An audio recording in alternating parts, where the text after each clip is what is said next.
is important to think about with sit to stand. Make sure your patients are on that front third of the mat surface, right? You don't want them here, because what's gonna happen, your patients are gonna cheat. They're gonna go to stand up and they're gonna push their knees against the mat surface, and they're just gonna kind of fulcrum off of a shorter lever arm, making it much easier for them. So it's really important that they're here and their feet are underneath their knees. And you get that anterior weight shift right before they go superior.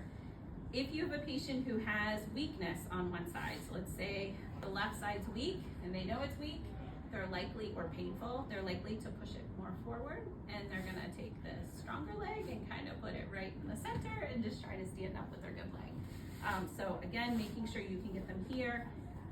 If that's not possible, have them put their stronger leg forward a little bit more and their impaired leg underneath them more, but be prepared to guard it, because it's probably gonna, if it's weak or painful, you need to make really good contact so it doesn't buckle.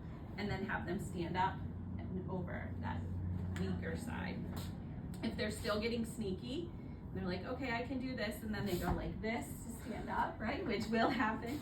You can put this foot up on like a little stool or a step stool or something like that, small box, and it'll just inhibit them from being able to put weight on that leg. So that's kind of bully, as my 7th grade daughter would say. That's a bully move, because they don't like it, right? And then when they're here, it's really hard to get weight over this leg because they can't compensate and cheat. So sometimes you have to raise the mat up, so then they can do it with good mechanics, but just with an elevated surface. So you have to just kind of play around with the environment a little.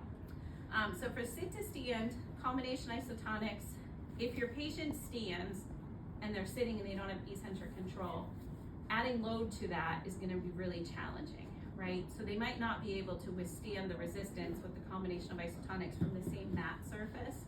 So you could raise the mat height, or you could put them in bridging and do that combination of isotonics and bridging. That's a perfect regression if this is too challenging for your patient, okay? Going into bridging and just doing it there. All right, so in sitting, sit to stand, it looks like this. Okay, so I'm gonna have you shift your weight forward. You're gonna stand up, and I'm gonna give you some resistance halfway through, and then a little bit of resistance going down. I just want you to sit down very slowly. Go ahead and stand up, slow, push into my hands. Oh, and that was so light. It was like this much resistance. I said you were really strong too. All right, go ahead and come on back down. And we'll try again. I think you'll get it this time. There you go. Push up into my hands. Push, push, push, push, push. And then sit down slowly. Good. Push up into my hands. So here I'm giving resistance, and then sit down, and now I'm taking it off. So it's that top half where I'm giving the resistance concentrically and then eccentrically. So you are giving resistance eccentrically? I am. Okay. Yep. Just my hands stay on the front. So the hands stay on the same side, just like with bridging. Mm-hmm. So when you do a combination of isotonics, your hands never change position. Okay, they're concentric up. That load is now eccentric down. So it's concentric glutes up, eccentric glutes down. And quads, you get some eccentric quad control too. We talked about the surface height. And then the last one is